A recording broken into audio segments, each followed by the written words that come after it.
আসসালামু আলাইকুম। This is Nazmul Hasan from Game Studio Bangla.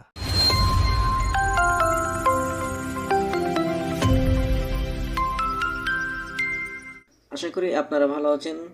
তো গত ভিডিওতে আমরা অ্যানিমেটেড স্প্রাইট সম্পর্কে দেখিয়েছিলাম। আজকে যেটা দেখাবো সেটা হচ্ছে অ্যানিমেশন প্লেয়ার। তো আমরা গত পর্বে যে বেসিক প্রজেক্টটা ছিল সেটাতে প্রবেশ করি। তো গত পর্বে আমরা এ পর্যন্ত করছিলাম। আমি যদি মেইন সিনে যেয়ে দেখাই, আমরা যদি গেমটা প্লে করি, দেখেন আমাদের ক্যারেক্টারটা একটা অ্যানিমেশন প্লে করতেছে, যেটা হচ্ছে আমাদের এখানে আমরা একটা অ্যানিমেশন নিয়েছিলাম ক্যারেক্টার, এখানে অ্যানিমেটেড স্প্রাইট, এটার কারণে। তো আজকে আমরা যেটা করবো সেটা হচ্ছে অ্যানিমেশন প্লেয়ার। তো এটা নেওয়ার জন্য আমরা প্লেয়ারে ক্লিক করে প্লাস অপশানে ক্লিক করব। এরপর এখানে লিখবো অ্যানিমেশন প্লেয়ার। দেখেন আমাদের অ্যানিমেশন প্লেয়ার এটা, আমরা এটা সিলেক্ট করে ক্রিয়েট অপশানে ক্লিক করব। করার পর দেখেন আমাদের নিচের অ্যানিমেশন প্লেয়ারটা ওপেন হয়ে গেছে। যদি আপনার ওপেন না হয় আপনি এটা ক্লিক করে ওপেন করে নেবেন। এরপর এইখানে একটা ক্লিক করবেন। করার পর এখানে নিউ অ্যানিমেশন এটা সিলেক্ট করবেন। করার পর এখানে অ্যানিমেশনটার নাম দিতে বলবে। আপনি এখানে আপনার পছন্দ মতো একটা নাম দিবেন। আমি ডিফল্ট নামটাই রাখতেছি। তো দেখেন এটা হচ্ছে আমাদের অ্যানিমেশন প্লেয়ার। তো এখন আমরা যেটা করব, এখানে আগে স্প্রাইট ফ্রেমগুলা এখানে নিয়ে আসতে হবে। তো সেটা নেওয়ার জন্য আমরা স্প্রাইট টুডে এটা সিলেক্ট করব। নিচে সিলেক্ট করা থাকবে অ্যানিমেশন প্লেয়ার। এটা করা অবস্থায় এখানে এখন ফ্রেম নামে একটা অপশন আছে, এটাতে ক্লিক করবেন। এরপর ক্রিয়েট অপশনে ক্লিক করবেন। দেখেন আমাদের একটা ফ্রেম তৈরি হয়েছে। তো আমরা এই যে লেয়ারটা আছে এটাকে টেনে একটু এখানে সেট করি। দেখেন এই যে এই ফ্রেমটার পর এই ফ্রেমটা রান হবে। আরেকটা দিলাম, ওকে, আরেকটা দিলাম। তো এইভাবে আর কি আপনি এখানে অ্যানিমেশন সেট করতে পারবেন। দেখেন এর বাইরে আমাদের আর যাচ্ছে না।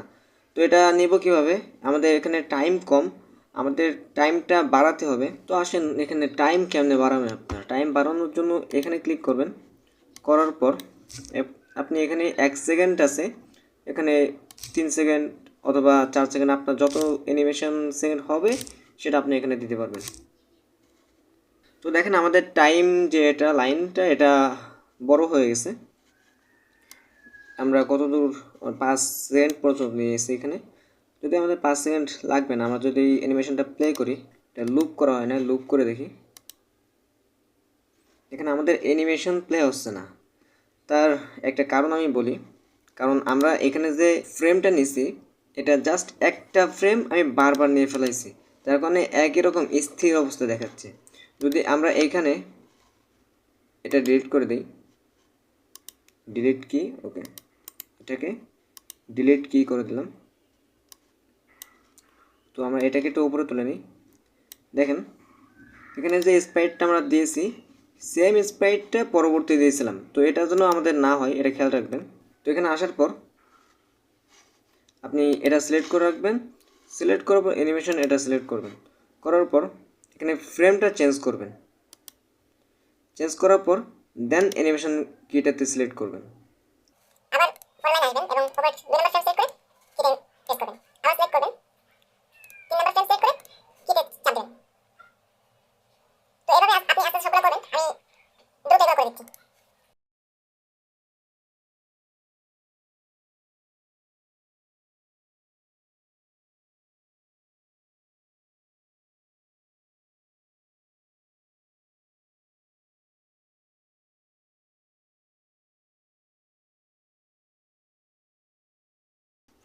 তো দেখেন আমাদের সবগুলো নেওয়া শেষ, আমাদের 11টা ফ্রেম ছিল সেগুলো নেওয়া শেষ।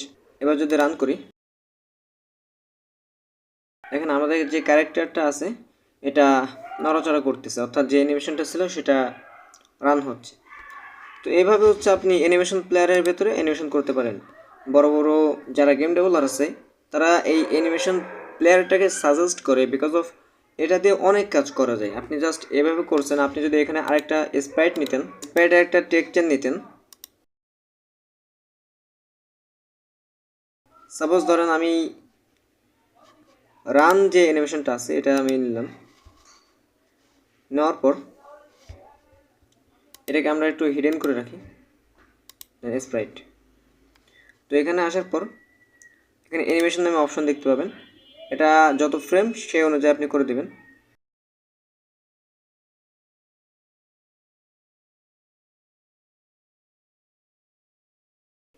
দেখেন আমাদের লম্বালম্বিভাবে 11টা ফ্রেম ছিল, আমরা এখানে 11টা সিলেক্ট করে দিছি।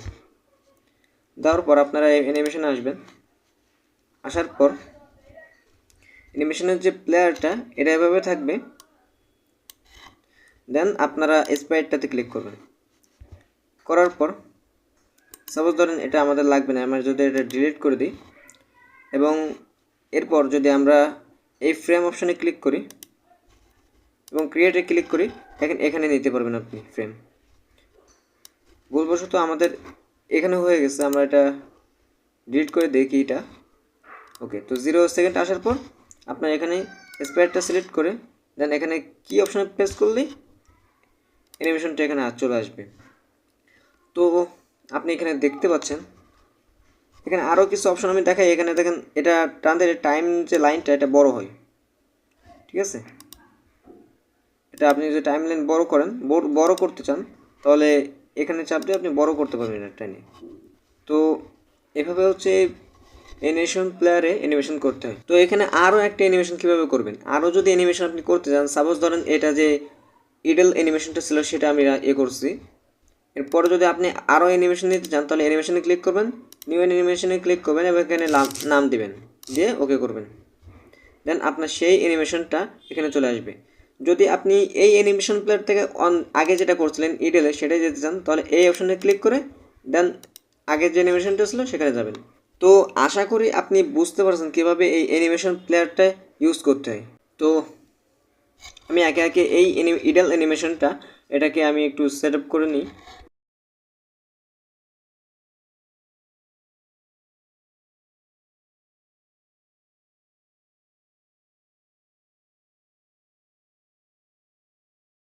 তো দেখতে পাচ্ছেন এখানে আমি অ্যানিমেশনগুলো সেট করে নিয়েছি, কিন্তু জাস্ট এখানে দেখেন এখানে অনেক বড় হয়ে গেছে অ্যানিমেশন যে টাইম লাইনটা। তো এটা আমরা কমাবো কীভাবে, আমরা আগেও দেখেছি, এখানে ক্লিক করে জাস্ট আপনি এখানে 0.4 আমরা এখানে করছি 0.4 একটু বেশি, তো 0.4.5 দিয়ে দিই, 0.45, ওকে 0.45, ওকে। দেখেন আমাদের টাইম লাইনটা এই পর্যন্ত এসে থেমে গেছে। তো এখন যদি আমাদের এই অ্যানিমেশনটা আমরা প্লে করি, দেখেন এটা অনেক দ্রুত প্লে হচ্ছে। সাপোজ আমাদের এখানে 12টা আছে, আমি যদি 1.2 সেকেন্ড এখানে নিতাম তাহলে মনে হয় ভালো হইতো। দেন আমরা প্রতি যে ফ্রেমটা আছে প্রত্যেকটা ফ্রেমে 0.1 সেকেন্ডে এক একটা করে ফ্রেম বসাবো। তো আমি এগুলো সেট করে নিচ্ছি, আপনারাও সেট করে নেবেন। তো এখানে দেখতে পাচ্ছেন আমি 1.2 সেকেন্ডে পুরো এটা আমি সিলেক্ট করছি। তো আমাদের ফ্রেম ছিল মোট 12টা, তো আমরা 1.2তে ফুল এটা সেট আপ করছি। এখন যদি আমরা এটা রান করি, দেখেন আমাদের প্লেয়ারটা ঠিক টাইম মতো দৌড়াচ্ছে। তো আগে যেমন ছিল আপনারা দেখতে পাচ্ছেন স্ক্রিনে খুব দ্রুত দৌড়াচ্ছিল, এখন কিন্তু আমাদের এখানে আস্তে দৌড়াচ্ছে। তো আশা করি আপনারা আজকের ভিডিওটা বুঝতে পারছেন যে কিভাবে অ্যানিমেশন প্লেয়ারটা নিয়ে কাজ করতে হয়। তো পরবর্তীতে আমরা বিভিন্ন সময় এটার কাজ নিয়ে আলোচনা করব এবং কাজ করব এটা নিয়ে, এবং এটা দিয়ে দারুণ একটা কাজ করা যায়, সেটা হচ্ছে 2D রিগিং, যেটা দ্বারা আপনার এই কষ্ট করে অ্যানিমেশন ফ্রেম বাই ফ্রেম করা লাগে না। কিন্তু রিগিং করা একটু হার্ড, সেটাও ইনশাল্লাহ পরবর্তী কোনো ভিডিওতে দেখাবো। তো সে পর্যন্ত আপনারা ভালো থাকবেন। আসসালামু আলাইকুম।